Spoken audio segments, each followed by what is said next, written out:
નમસ્કાર મિત્રો, હું આર કે ચાંગાણી ફરી એક વખત આપની સમક્ષ હાજર છું નવા વિડીયો સાથે। મિત્રો, આપણો દેશ એ ઉત્સવ પ્રિય છે।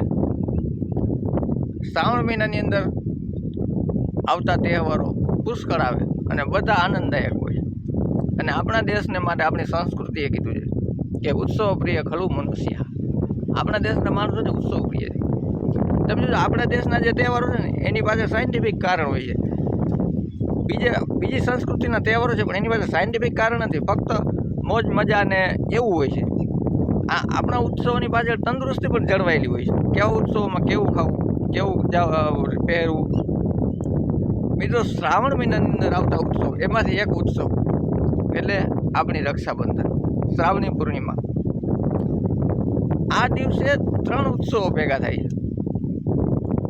બ્રાહ્મણોને યજ્ઞોપવિત બદલાવાનો એટલે ઉપનયન સંસ્કારનો દિવસ, અને ભાઈ બહેનને રાખડી બાંધે એટલે આપણું રક્ષાબંધન। અને સાગર પુત્રો છે, જે મછુઆરા ભાઈઓ છે, એ આજે સાગરનું પૂજન કરે છે એટલે એને આપણે નાળિયેરી પૂર્ણિમા પણ કહીએ છીએ। એ બે ઉત્સવોમાં આપણે નહીં જઈએ, નહીં તો આપણો વિડીયો પાછો લાંબો થઈ જાય। એટલે રક્ષાબંધન એ ભાઈ બહેનના પ્રેમનું પરાકાષ્ઠા એવું પર્વ છે। નિષ્પાપ, નિરપેક્ષ અને નિષ્કામ ભાઈ બહેનના પ્રેમનું આવું દર્શન કરાવતું આ ઉત્સવ એટલે આપણી રક્ષાબંધન। ભારતીય સંસ્કૃતિએ સ્ત્રીને કોઈ દિવસ કોઈ પણ જગ્યાએ આપણા શાસ્ત્રોના કોઈ પણ પાનામાં તમને એવું નહીં મળે કે ભોગનું સાધન છે, એવું વર્ણન કર્યું નથી। સ્ત્રી તરફ ભાવ દ્રષ્ટિથી જોવાનું, પ્રેમ દ્રષ્ટિથી જોવાનું, આવી આપણી સંસ્કૃતિ છે। મનુ ભગવાને પણ કીધું છે કે યત્ર નાર્યસ્તુ પૂજન્તે રમન્તે તત્ર દેવતા। જ્યાં જ્યાં સ્ત્રીનું પૂજન થાય છે ત્યાં દેવતાઓ રમણ કરે છે, ત્યાં દેવતાઓનો વાસ છે।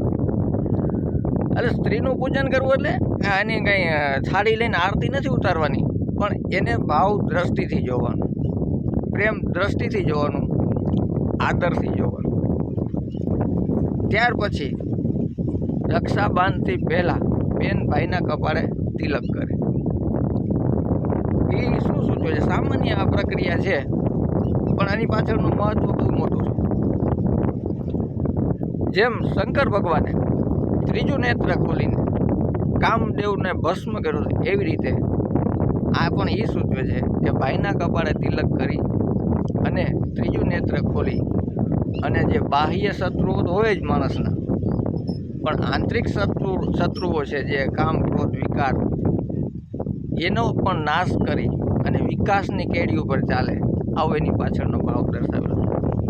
મિત્રો, આપણો પુરાણોમાં અને વેદોમાં પણ ઘણા પ્રસંગો છે રક્ષાબંધનના।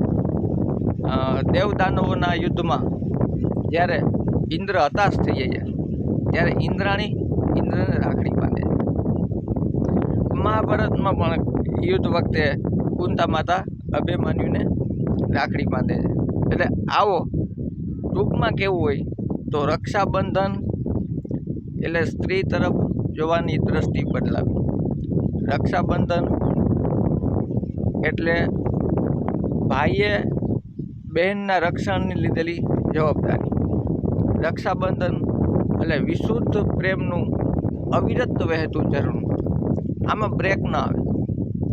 બીજા કોઈ પણ સંબંધ હોય ને એમાં બ્રેક આવે। બાપ કદાચ 500 માગ્યા ન આપે ને તો એમાં બ્રેક આવી જાય થોડોક પ્રેમમાં, પણ બેન ભાઈનો સંબંધ એવો છે એની અંદર બ્રેક જ ન આવે, નિરંતર વહેતો રહેલો છે। તો આવી રક્ષાબંધનને દિવસે બધા લોકોને, બધા દેશવાસીઓ, મારા દર્શકોને ખૂબ ખૂબ શુભકામના। ખુશ રહો, આનંદથી મનાવો અને સમજણપૂર્વક મનાવો। મિત્રો, આધુનિક જમાનો છે, રાખડીઓ મોડર્ન આવી, સૂતરનો તાતણો હતો ને રક્ષાબંધન એટલે લોખંડની બેડીઓ તોડી નાખવાવાળો ભાઈ એ સૂતરનો તાતણો ન તોડી શકતો।